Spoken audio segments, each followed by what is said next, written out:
I join the bipartisan caucus condemning the violence that we saw at our Capitol, but the hypocrisy is just downright disorienting.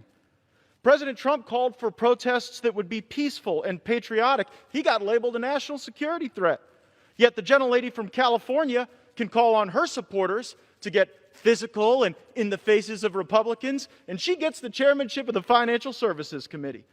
Republican members of Congress utilized a process contemplated in the Constitution to offer an objection, and we were labeled seditionists. Democrat members of Congress raised funds for groups attacking our police, burning our cities, destroying our businesses, establishing autonomous zones, and they were celebrated as justice warriors. Wednesday, they called for unity, democracy, and healing. Now, just days later, seeking power and political advantage, the Democrats have reverted to the mean. They've gone back to their natural state, the party of impeachment, removal, and division. Ohio.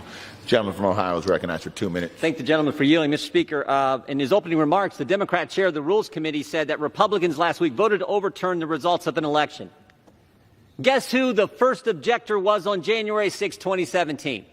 First objector, the Democrat chair of the Rules Committee. And guess which state he objected to? Alabama. The very first state called, Alabama. President Trump, I think, won Alabama by like 80 points. Actually, he won it by 30 points. They can object to Alabama in 2017, but tell us we can't object to Pennsylvania in 2021? Pennsylvania, where the state Supreme Court just unilaterally extended the election to Friday?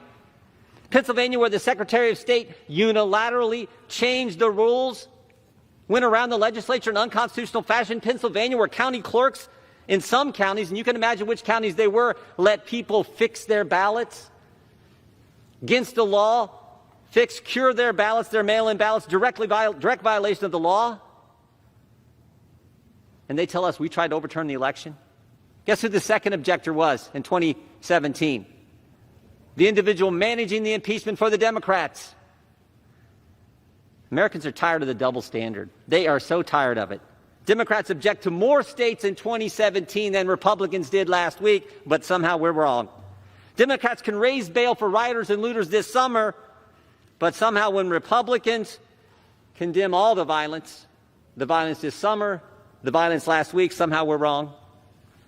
And Democrats can investigate the President of the United States, as Mr. Hoyer went through, try to impeach him, investigate him for 4 years, but will not look at an election that 80 million Americans, half the electorate, 80 million, Republicans and Democrats have their doubts about. I said this last night. I do not know where all this goes, and this is frightening for the country. We should defeat this rule, and we should defeat the impeachment resolution when it comes up. Gentleman's time's expired. Gentleman from Oklahoma Reserve. Gentleman from